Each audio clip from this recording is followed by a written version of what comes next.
process now. So we're kind of at we're rounding third, about to bring this process home. And so we started this with project goals. We started with, we know to receive the grant we have to develop that strategic vision.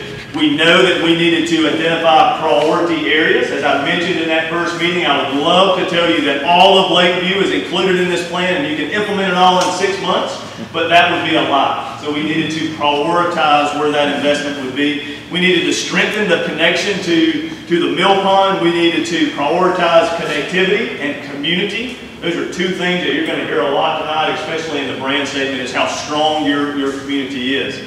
Your community is so strong, and we don't say this lightly, but your public drop-in meeting was the most well-attended meeting that I've run in the previous 5 years. When you talk about 10% of your population was here and engaged in the process. If they weren't here, they called us, they were texting us, they were calling town hall, they were a part of the process.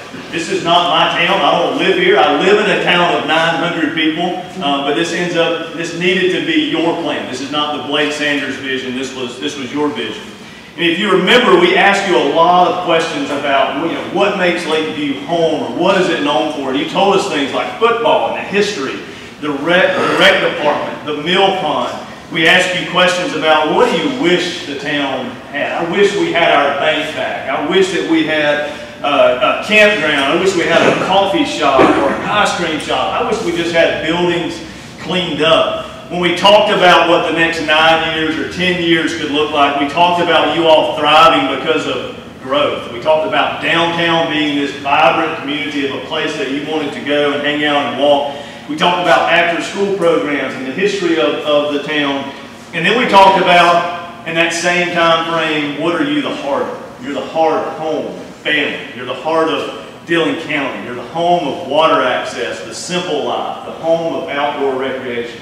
Those are all things that other communities make and claim that they want to be. We're the central part of home. But you all have an amazing amenity in the mill pond. You have an amazing amenity of how close it is to downtown. You have an amazing amenity of people that want to be involved and see change, structural change happen in some of the buildings, new businesses in town. And that's what's important as we look forward to that next 10 years. So as part of this process was looking at the market analysis and the demographics of the community. Tripp's going to talk about that, and then he's going to lead into the branding and marketing that was developed for the town as well. Thank you so much, Blake. Thank you all for coming out again tonight. It's, again, great to see so many people in the room. I'm going to do a little bit of left brain and right brain here. Start out with the market analysis. Whenever we look at any of these plans, we have to ground it in market reality and kind of understand what the market dynamics are. And there are a lot of ways to look at a market. And one of the ways not to look at a market is the political boundary of a city or an area. We really like to look at, in some cases, we look at zip codes. In some cases, and in your case, we felt like drive time made the most sense. If we get up over 15 minutes, we're getting pretty close to Dillon. We get down to 5 minutes, it's really too small to catch the rural area around Lakeview. So 10 minutes is kind of a sweet spot where we're looking at numbers. And you can see in this 10-minute drive time from the heart of downtown, we're crossing over into North Carolina a bit. We're not quite getting to Dillon. And kind of getting the whole corner here of Dillon County. When we look at some of your data, this is a community that has been declining in population. That rate of decline is actually projected to stop. And in the next 5 years, you're starting to tilt back up and increase in population.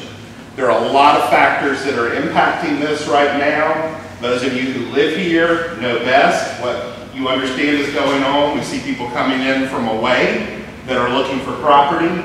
You're very close to Horry County, which is the fastest growing county in South Carolina. We also have people coming home. And that was very interesting to hear in our input while we're here. And so this idea of the population shrinking in the area is basically flatlining, and we expect it to start increasing again over the next 5 years. How fast that'll be is subject to some speculation, but we kind of see that on the ground. One of the things that y'all know, being part of this community in Dillon County, is that the household incomes here very similar to Dillon County. It's less than the state. What we have here in the 10-minute drive time, a median household income of about $31,000. Dillon County is about 32. South Carolina is 57. And the United States is about 67. There's also very serious income disparity. African American households here earn about $22,000 a year median household income compared to white households which earn $41,600. So that income disparity is very real here as well. So when we look at things, we want to look at opportunities, but we also want to be realistic that we're matching and not kind of, coming in and saying, oh, you can, have 15 gourmet restaurants when the median household income and the population just doesn't support that kind of amount. Some other things we wanted to look at was the inflow and outflow of jobs. Y'all know this, but it's just good to kind of see it. And this has been pretty steady over time. We know that y'all have lost manufacturing. So many rural communities in South Carolina have. You have about 830 people out-migrate from the 29563 zip code, 79 migrate in, and we have about 19 people who work and live in the zip code. Now this is census data, so sprinkle a little salt on this. Now that arrow on the first diagram isn't the right direction. Y'all know what direction folks are going. If you look at the radar chart, all those jobs that out-migrate, they're going right to Dillon. They're going right to the interstate and into that direction. It is interesting to see that when I do work in places like Williamsburg County. We see that chart split in two. We have people going to Georgetown County and people going to Sumter County. Y'all are kind of commuting inside the county to jobs here. Then I can look at what the market is from a retail standpoint and what stores sell in that 10-minute drive time versus what consumers spend.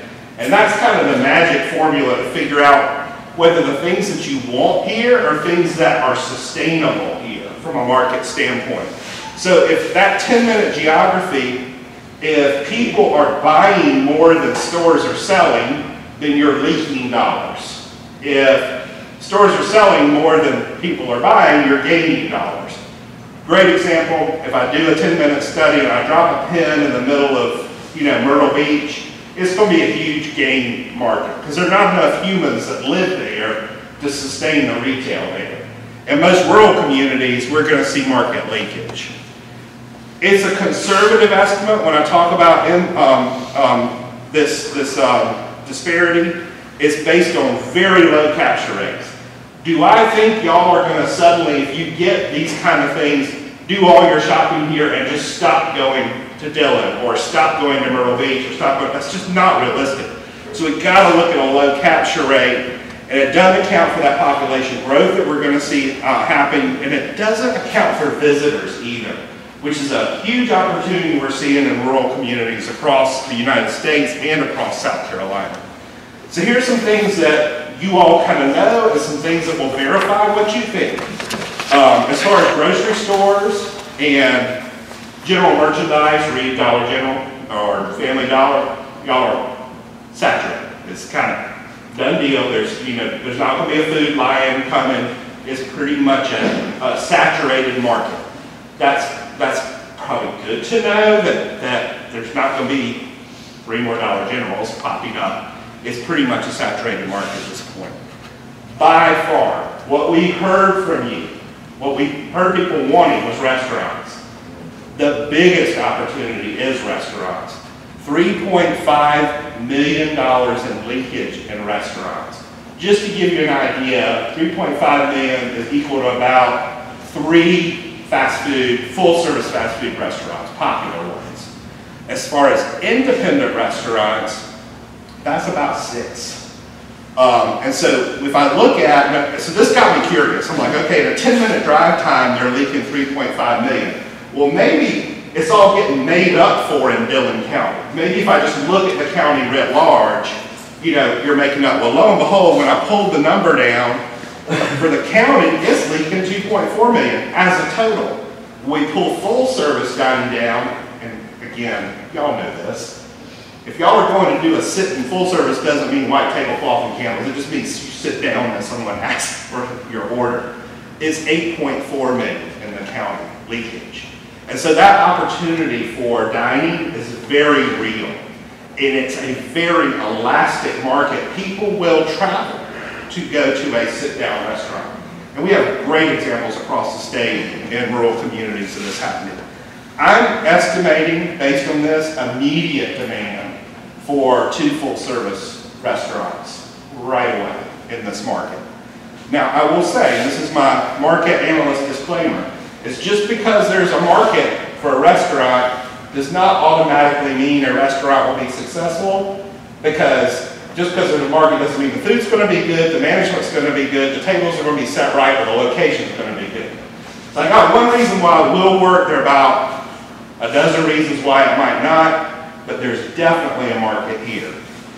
Other things that I looked at, we're looking at about 7.5 million of leakage in combined specialty kind of retail. That could be outdoor outfitters, gift type stores, used merchandise, antiques, those kind of things, all together total about 7.5 million. It's very hard to pin down exactly what kind of store type might fit, but that's a real opportunity when we look at Lakeview's market. So that was something that really kind of piqued our interest. Then we heard this interesting thing as we talked about the mill pond, about, okay, now that the community owns the mill pond, how might we both enjoy the mill pond and also capitalize on it to be able to bring more visitors into the market? And so we began just to poke around with this idea of having a high-end RV park for visitors coming into the region. Well, one of the things we're seeing, and this is a macro trend I don't think we're going to see go away anytime soon. Y'all, if y'all, any of y'all know anyone with RVs or know what's going on with this, COVID ballooned that market. I don't think we're going to see that shift anytime soon. We think people are going to get comfortable with it. And if you look at what's around, you have the state park, which is an excellent facility. You have a park over in Dillon that is workable.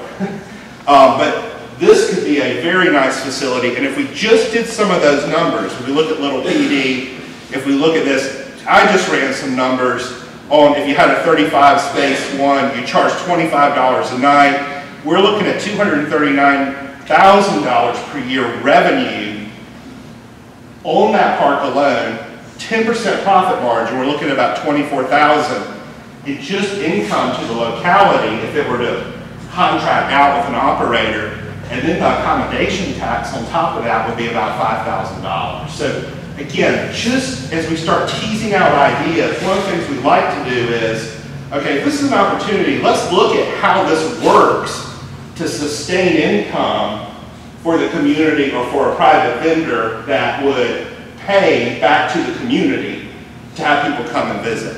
Those visitors, in turn, we hope would spend money in your stores, would help sustain your restaurants and shops and so forth. And so that's an idea. Blake will talk more about that. So we've got some really cool market opportunities out here in Lakeview, and the trends are starting to really look good in your favor. If I'd done this 5 years ago, we would have been looking at that massive population decline, and it would have been a little unnerving. That's away. It's gone. So it's a fascinating thing to see. So I'm going to put down my right brain. I think that's the right brain. Pick up the left brain. The other thing I'm tasked with doing when we do a project like this is not just a market study, but so much of what we do is tell the story of the place. And when we had over 100 of you here at the opening meeting and the roundtable meetings and the input we heard a story of a place that is really touching and pretty amazing. And I hope what I read to you ahead kind of tease up the marketing and the story of Lakeview. So I'm going to talk about the story, and then I'll go right into the marketing concepts. So I'm going to try and put on, I'm from South Carolina, so I'm going to use my South Carolina accent. I work in 2 other states where I have to pretend like I don't have one. We are Lakeview. We're rooted in history. It was here that William Ford settled after the Revolutionary War to build a dam and mill to provide sustenance for surrounding farms in the newly established states of North and South Carolina. The mill and its pond became an iconic place in the area and a center of activity. In 1870, the Page family had bought the pond and built a general store, further establishing this crossroads as a gathering spot for the area. Yet, it wasn't until 1907 that the community incorporated into the town of Page's Mill, a name that would change to Lakeview in 1916. We are rooted in connections. Families here built a town of churches, schools, businesses, and homes. Here, we revel in knowing one another, even as we welcome visitors.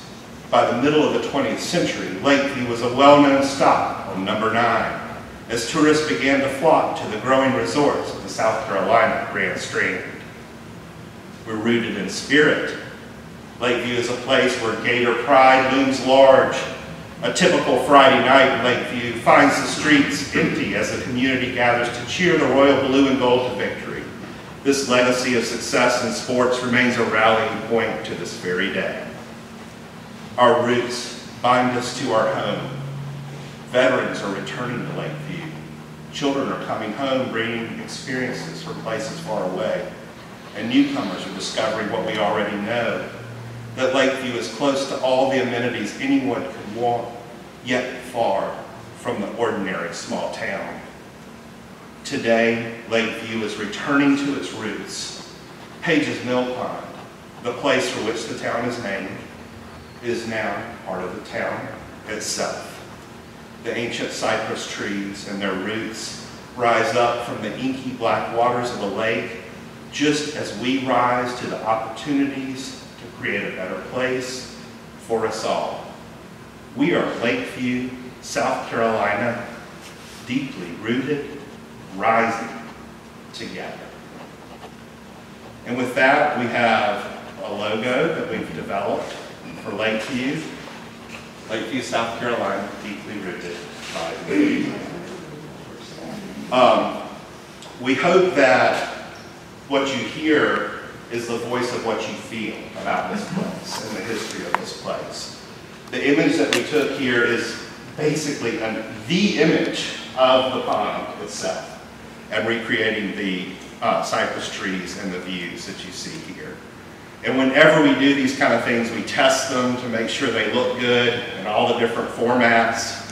What we're hoping is that this will be something that you all can use and be proud of, whether it's citizens of the community, whether it's staff of the town, whether we're taking the official seal of the town and using that, or when y'all are going to spend your money in other places, you're wearing this flag that says "Come Visit Lakeview," and even expanding it to events and activities like having a feast on First, where you set up a dining room table and have everyone gather and dine together in the spirit of community.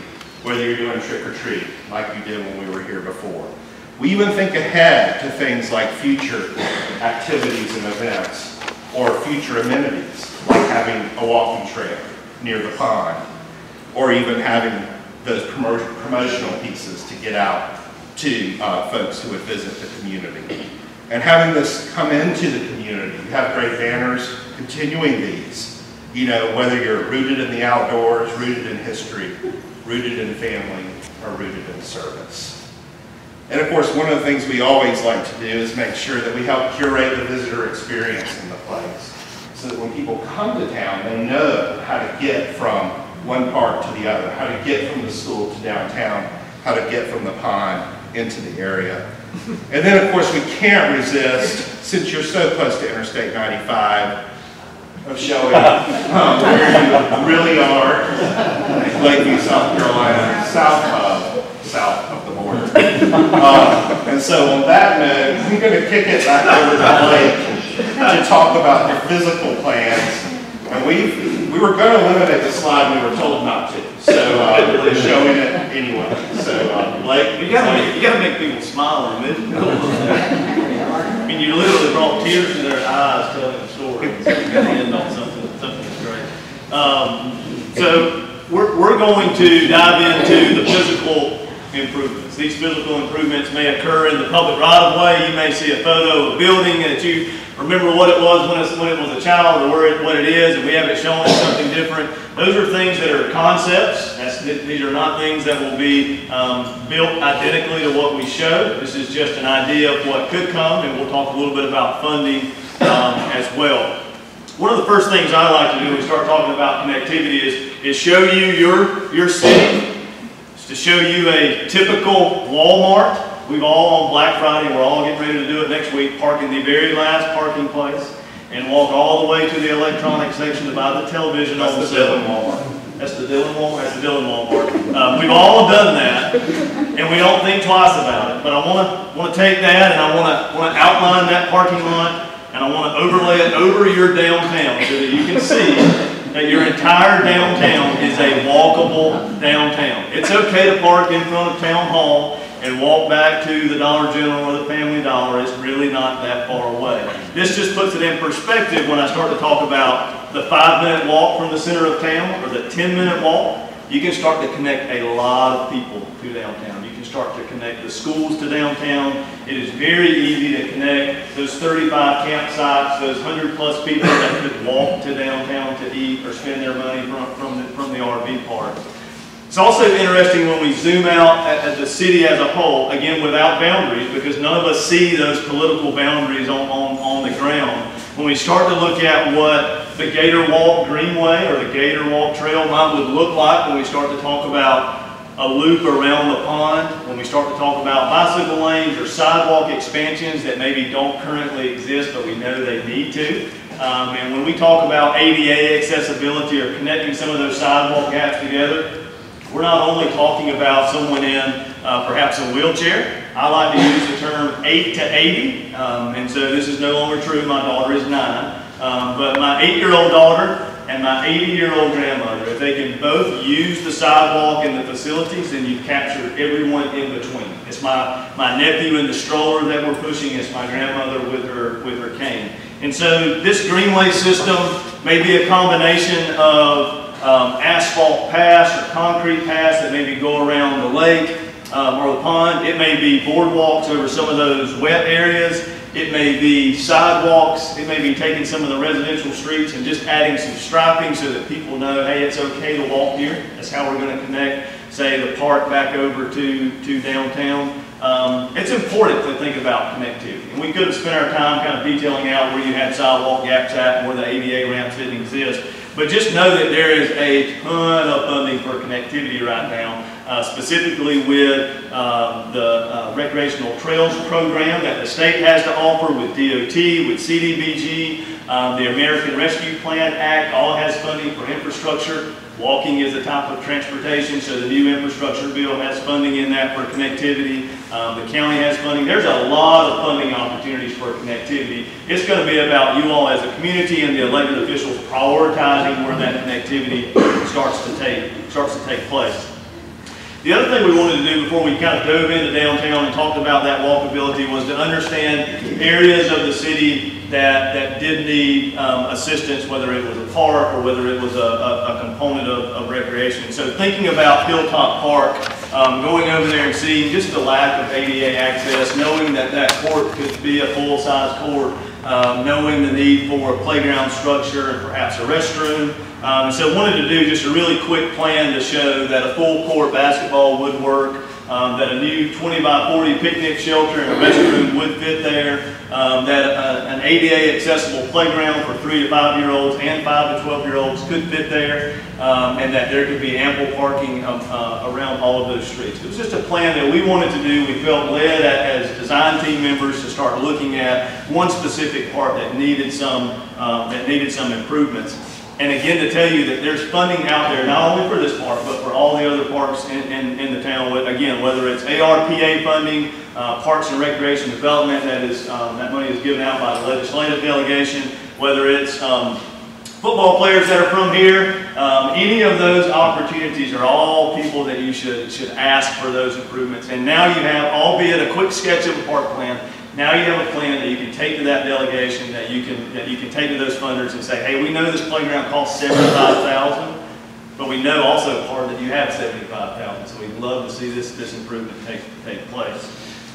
We also wanted to, as Trent noted, talking about downtown and talking about the importance of it, we wanted to prioritize our investments with that specific area. And being that we're crazy designers and we were from out of town, so we didn't have anywhere else to go but here and to south of the border, we wanted to make sure that we drew the entire downtown and started looking at what all of it could look like as part of a long-term plan. Again, I'm going to show you this and walk through some of the high-level things, but I want you to know that this is just conceptual and that it won't happen overnight, and that I hope that this is a malleable document that can continue to be shifted around.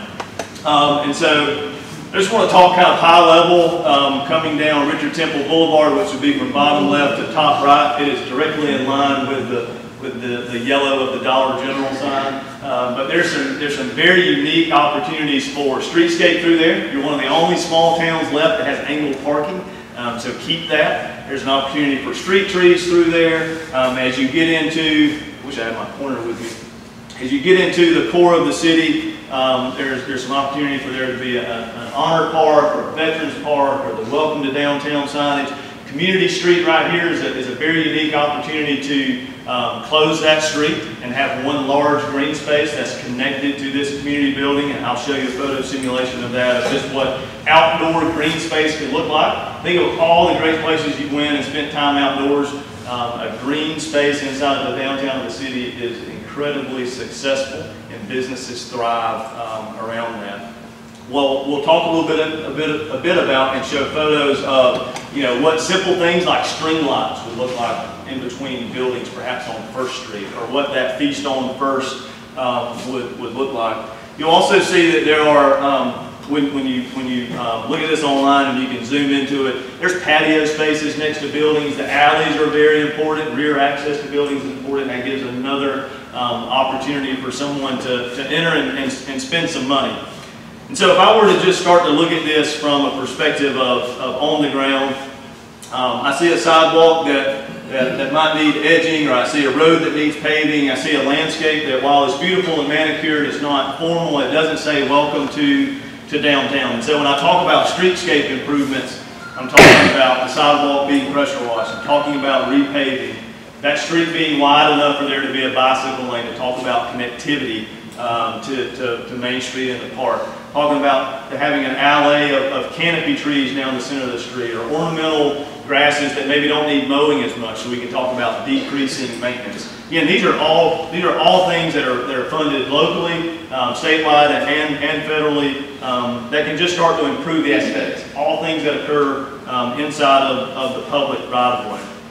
When we start to get into the core of town, we start to look at individual businesses or individual facades. Let me rephrase that. Individual facades, and looking at what that same streetscape opportunity could look like. As we start to fold in some of that market data that Tripp talked about for what a restaurant could look like in one of the buildings. You'll notice that the feed and seed sign is still there, but maybe that becomes more of a general store as well, to pick up some of that retail merchandise. Again, just simple things as far as facade improvements that can be funded, again, locally, countywide, or with state funds. The trees down the front, having street lights, new facades, new signage. As we get into kind of past the first set of businesses, I talked about that green core. You can see that Community Street no longer exists between those two buildings. But what does the side of that building look like? And what is the importance of this as a green space to the community? And so when we think about, all right, well that street is now closed, and now it's all grass through there, the streetscape's continuing. This is where you might want to do the open market to capture some of those local farmers that still have produce and sell. It's a great spot to blow up a 30 by 30 movie screen, $7.99 on Amazon. We just bought one in West Pelzer.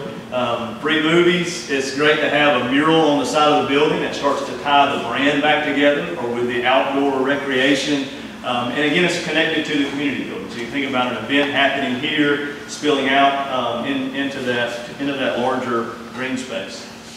Looking at the core of existing buildings and businesses, continuing that streetscape, continuing facade improvements, knowing that the repaving of the street and the striping is very, very important to keep the number of parking spaces that you have. You see in the far right corner, there being outdoor tables in front of businesses. And again, conceptual, it could be here, it could be on another street. Just know that that outdoor dining is really, really important to capturing folks that are driving through, whether it's the visitors, the folks in the RV park, capturing them to make them want to stay just a little bit longer.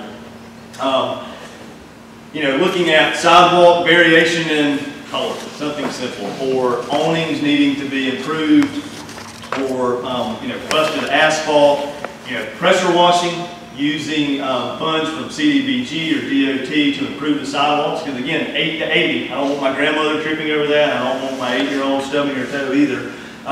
Continuing that mural theme, this is again another side of a building that is visible from every road in town, so using some foundation or art funding, street lights, canopy trees, all public right-of-way improvements.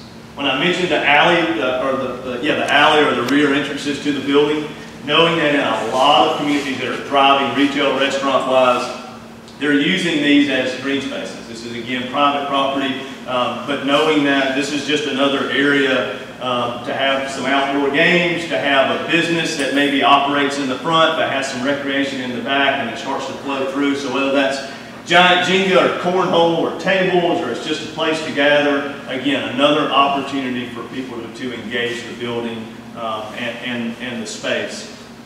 So we move over to First Street and start to look at, what do those buildings and businesses, how do we improve the facade? How do we improve the public right-of-way? How do we know that this really cool open-air market or craft market can happen in the open-air building? We know that repaving and the streetscape would improve that area. What you see marked on the road is called a sharrow. It's a simple bike lane marking that DOT does. Again, just to let people know visually that are driving that, hey, someone might be riding their bike here, watch out. Because you want to be a community where people are walking and biking and connecting, again, the parks to the community. This is where Tripp talked about Feast on First. One of our recommendations that we have given to council as part of an implementation package is to have a pastoral council of all the churches in the area that get together, that once a year do a Feast on First. This is not a ticketed event. This is if you live in Lakeview, we want you to come and hang out and break bread with us, not in a communion format, but you break bread with us and eat and do a potluck dinner and do it on First Street. It's an easy street to close off, to have string lights above, to everyone set up white tables and bring a dish and be a part of the community. Because again, that's what you told us you wanted to be, and now it's what you loved about Lakeview, but that's what you wanted to be, was a place grounded or rooted in community. As we look at some of the other buildings, knowing that frankly some of the facades don't exist, some of the windows don't exist in those buildings. There's an implementation tool for a component facade grant to redo all of these facades, again using local, county or state funds to do so.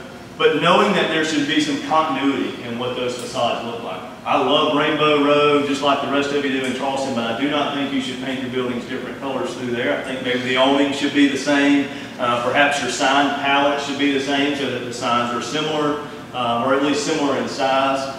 Knowing that hanging signs or the landscape in front of those could be complementary. There's no need to try to stand out against your neighbor. We're all in this together, and all of the businesses can be equally as successful. Knowing that there are other buildings in town or other areas in town where there could be public right-of-way improvements, but that there are also big blank walls that you can continue that format of telling the story. I love the story of outdoor recreation and fishing personally just because that's what I love, but I think it's a great chance to, again, tell the story of how you're rooted in your love for community. I wish we could have done a drawing or a photo simulation of every building, but sometimes you got to call it quits at some point. We don't know where downtown ends because every time we kind of talked a little bit further, we kept expanding. Before we know it, we were talking about the whole town. But I did want to have a little fun just because if I lived here, I would want this to be my office. This is just a really cool building. It's kind of a gateway coming into the city. We know that it could use some improvements, but that would be an incredible spot for a restaurant with the outdoor dining, with the garage doors that roll up. There's EPA grants and funds to help with remediation of brownfield sites in the area, whether it's potentially this side or other sites that need some demolition or work done to the soils or buildings to get them ready. This would just be a really cool place to start to introduce Lakeview. We spent all this time talking about the lake, and then I focused on downtown, but the lake is really, really important. And so a portion of this grant fund we spent with Rebecca Coates and the Brigham Company, to look at the wetland delineation, the invasives in the pond, and how that could be remediated. And so I'm happy to say that you have a phase 1 of a wetland that is completed, that has been provided to the mayor, has identified those boundaries, it has identified the invasive species, and has identified how to control them, and the town is moving forward with that now. So everything we're talking about with access to the water and recreation is something that once those invasives are cleaned up, and pray for rain, but don't pray too hard. We need the pond to fill up a little bit. That's an incredible amenity that is ready immediately. And so we wanted to show how at least the greenway system and the network would connect to downtown. And so the Dollar General there is in your bottom left, and then there's a vacant building going down 41 towards the pond on the right. Just one thing to note about this is the closure of Community Street provides an opportunity to connect downtown via a boardwalk that would go around the pond, potentially across the pond, to connect over to the RV park. You'll notice that when you zoom into this, when you look at it online, there's a lot of crosswalks. Those are simple improvements that are very, very low cost, a little bit of paint, some hard work. Again, pedestrians moving around, and then using the old dam and the footbridge to connect the Rotary Park or Lions Park, sorry, I'm drawing a blank. Lions Park. Connecting that area directly over to the mill house. You'll see the little brown areas that kind of jet out into the pond. Those are ADA accessible kayak docks. We have them on the Saluda River in the upstate. Those are fishing piers. There's opportunity for cabins on top of the RV park, but this needs to be a connected amenity to downtown and connected internally of itself. So again, bukus of funding for what that would look like. I think it's interesting to think about, what this particular intersection or building could be or could look like. Has some very interesting architecture to it, directly across from the park, directly across from where we proposed an ADA kayak launch. So just knowing that, that could be the outdoor store with a fresh coat of paint on it, with a little bit of seating outside, because yes, you can see the pond, and yes, you can see the park. Not that DOT would ever approve it, but a kayak crossing sign. Just knowing that that's a very important kind of building and gateway to the pond as people are traveling across. When we talk about those fishing piers, we're talking about a fixed pier system. ADA kayak launches. Cabins don't have to be your historical, just little small bunkhouses. They can be really cool, whereas, cabins off of both sides and a central kind of cooking space in the center. The architecture can complement your feelings for the pond. And again, all things that can be funded locally, county, and state. And again, just trying to show some imagery of what these spaces may feel like. I'm not a huge camper, but I found outdoorsy 3 weeks ago, and we spent some time in Oconee State Park, and I will definitely camp again. And I would do it here in a heartbeat with, the fire pit that's set up, the concrete pad, the simple amenities of the picnic shelters, which don't exist, which we show around the mill pond, so that you can have the birthday party or the reunion outside, the playgrounds that are nature based, and just know that there's some intense or immense opportunities for funding, whether it's with Duke, with PD Electric, ARP, Land and Water Conservation, CARD, private entities, say Harbor Freight, any of those large employers in the county or the region. Those are folks that have a corporate giving campaign that you can go to, that you can talk to help implement pieces of this. Because I do not expect all of it to be done with grant funding. I do not expect all of it to be done with municipal funding or county funding. It's going to take a lot of sweat and hard work to implement some of these pieces. It's going to take a lot of conversations. But just know that everything we talked about has been conceptual. Everything is big ideas, and there's some low-hanging fruit. Whether that low-hanging fruit is, council adopting the strategic master plan by resolution, so that you start to see, oh, well, how did so-and-so get that lake that you had? Or now I know what's going on at the pond when I see people down there working or raking out or spraying stuff. Now I know why those improvements are taking place. And so my next steps that I always give is to take a break, take a breather. Let's chit chat. But this is a marathon. This is not a sprint. We are not trying to implement this as fast as possible. We are trying to implement this in A+ fashion. And if it takes 10 years to implement the plan, it takes 10 years to implement it, and that's perfectly okay. I want you to start thinking about how you can be involved. As a mayor myself in a small community, I do not like presenting big ideas and then people coming back and saying, well, why haven't you done it yet? Well, I pose the question to you, why haven't you done it yet? Why haven't you stepped up to help and be a part of the committees and the conversation? It is up to you all as residents and business owners and property owners to work with your elected officials, to work with those staff to move it toward implementation. All of us have strong suits and abilities that will complement these efforts. If you need help figuring out what those are, I'd be happy to help you figure out what those skill sets are. But we all have skills and fruits of the Spirit that we can use to help mayor and council move this forward. I would also urge the same mayor and council that I'm asking for everyone to support. I ask them to set a date for implementing the first steps, whether that's announcing that we're going to be putting up new banners in the spring, or that Richard Temple Boulevard is being paved and the striping is taking place. Set a date to start implementing those initial first steps. And so with this, we've given mayor and council a copy of this presentation, a copy of the report that they're going to be going through with any revisions and edits and kind of big ideas. It's going to be up to them to adopt this by resolution. It's going to be up to them for the mayor to call me or Tripp and say, hey, what's next? We've prioritized our list, now help us with the first step. And that's what we're here for. That's why we're South Carolinians. And that's why we believe all 271 cities and towns will be successful. So with that, I want you to know that Tripp and myself are going to be up front. The mayor and Karen are in the back. And we're happy to talk, have conversations, and talk about what's next, because I truthfully believe that the best is yet to come. And so with that, I thank you for allowing me to be a part of your community. Thank Tripp for being a part of the team. Mayor, council, and Karen, thank you. Thank you. To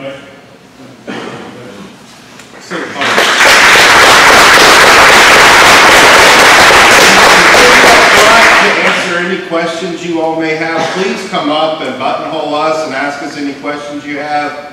You are already a verified heir. You're one of 7 communities that won this grant out of every community in South Carolina. And you've already taken proactive steps. You bought the pond. It's yours. It's the citizens. This plan is a first step. We're really honored to be a part of it. You all too are in verified heirs, because look around you. In this day and age, having this many people come to a meeting to listen to people talk and provide your input like you did a few weeks ago is just phenomenal. So thank you so much. I'll be over here, Blake's over there. Thank you for coming this evening. Please come on up and ask us any questions.